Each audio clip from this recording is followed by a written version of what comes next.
Opinion: How APC, Oyegun betrayed Buhari, Joe Igbokwe. Editor's note: Senate President Bukola Saraki's acquittal at Code of Conduct Tribunal has continued to generate mixed reactions from Nigerians both locally and internationally.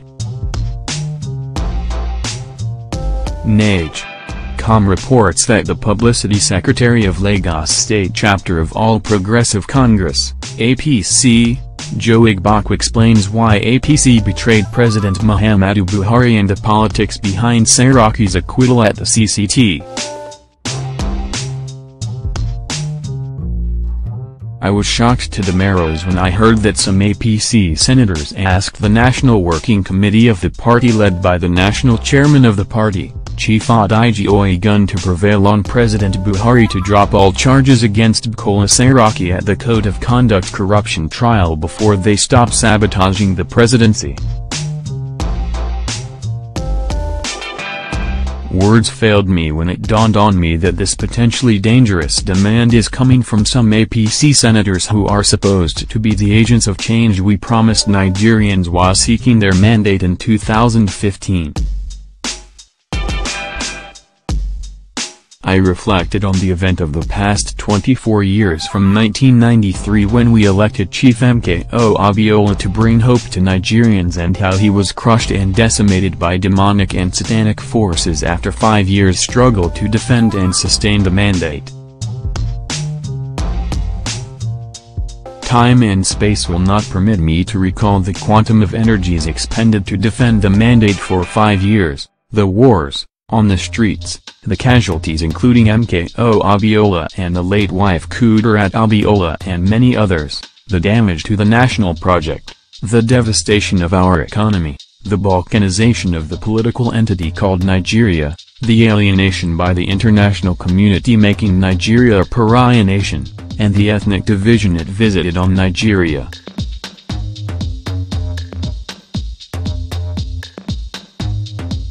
After killing Chief Abiola in July 7, 1998, the same satanic and demonic forces still bent on decimating Nigeria further decided to foist P2P and retire General Obasanjo on Nigerians. In 16 years, from 1999 to 2015, the same forces wasted huge resources running into hundreds of billions of dollars earned in times of oil boom. The unconscionable looters and unrepentant thieves diverted and stashed away these huge resources into private pockets. These funds have been traced to private accounts both at home and abroad, traced to real estates both in Nigeria and abroad, and traced to farms and some buried underground. The rest is now history. In 2015, Nigerians elected retired General Muhammadu Buhari, who promised to bring change in the way we live, the way we work, the way we reason, the way we do business and the way we manage our affairs as a nation. The real meat of what he is bringing on table is to reduce corruption to the barest minimum. Before then, corruption had ruined and destroyed a country blessed with both human and material resources. By the time President Buhari took over in 2015, our infrastructure was in ruins, our hospitals, our universities, our national carriers were in ruins, our power, agricultural, and manufacturing sectors went underground. Now, one way President Buhari planned to tackle these numerous problems is checkmate corruption, which remains the biggest problem facing Nigeria. The dollars are no longer flowing in the way it used to be in the era of oil boom. Nigeria cannot even meet the approved OPEC quota of pumping 2.2 million barrels of crude oil per day due to vandalization of oil pipelines by Niger Delta militants. As a consequence of all this, it now behoves on the government to manage the little that we have, but the satanic, demonic and greedy Nigerian politicians will not allow the system to work. They are governors, judges, lawmakers, ministers, and political appointees, serving and retired who do not want the system to work. They work together to circumvent and destroy every step taken by the president to move Nigeria forward. Come to think of it, President Buhari dissipated all the energies he would have deployed to matters of governance, to run for the exalted office in 2003, 2007, 2011 and 2015, 12 years. In fact, he cried in 2011 when he missed it again, believing that it is all over, but man is not God. God has a reason for making Buhari the president at a time like this and at this present stage and age to begin to reinvent and reposition Nigeria, but the forces that stopped Chief MKO Abiola in 1993 are at work again.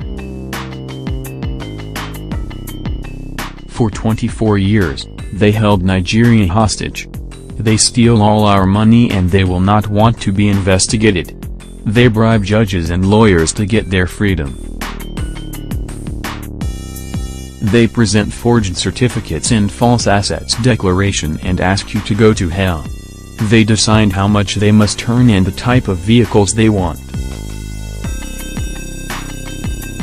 They blackmail the president and try to twist the hands to yield to their criminal demands, forgetting that he has the mandate of 15 million Nigerians. They steal people's money and ask you to go to hell. The satanic and demonic forces in Nigeria have no conscience, no souls, no love, no hearts, no brains, no heads, no eyes, no common sense, no life, and no shame.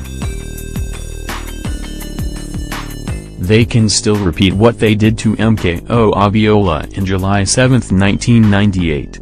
They killed the Hope 1993 project and they are ready to repeat the shame with 2015 Change project. The other day I saw Senators Saraki and Dino Melaye in group photograph with the former President Babangida, who democratized corruption and corrupted our democracy since 1993. Instantly, I figured out that the forces of darkness are gathering momentary again. IBB represents our ugly past. To pose with Saraki and Dino Melaye, the known enemies of the Change mantra, speaks volume that they can repeat the ugly events of the past 24 years. The forces that arrested, sabotaged and underdeveloped Nigeria in the past 24 years are still on the prowl, ravaging and looking for whom to devour. They can kill President Buhari just to have their way. The president and his handlers must be very careful, as we are dealing with reprobate minds, these cultural savages and workers of iniquity. Granted that we still have some small number of responsible and accountable senators in the 8th Senate, I still share the opinion that the Red Chamber is no longer useful to Nigeria, all things considered. It has become a den for treasury looters and unconscionable characters. Nigeria must borrow a leaf from Senegal and Venezuela. Given our dwindling resources and the monumental problems facing Nigeria as a political entity, the Senate has become a burden and a house of cards. To all intents and purposes and with every sense of responsibility, I think that Nigeria can do without the Senate. For now, the Senate of the Federal Republic of Nigeria is of zero consequences. Let the Senate cease to exist. Com had previously reported that the Code of Conduct Tribunal dismissed the case of false asset declaration against Nigeria's Senate President, Bukola Saraki, today, June 14. The views expressed in this article are the author's own and do not necessarily represent the editorial policy of Nage.com. Your own opinion articles are welcome at info@corp.nage.com. Drop an email telling us what you want to write about and why. More details in Nage.com step-by-step guide for guest contributors. We're ready to trade your news for our money. Submit news and photo reports from your area using our Citizen Journalism app. Contact us if you have any feedback, suggestions, complaints or compliments. We are also available on Facebook and Twitter. Subscribe to Nage.com opinion page.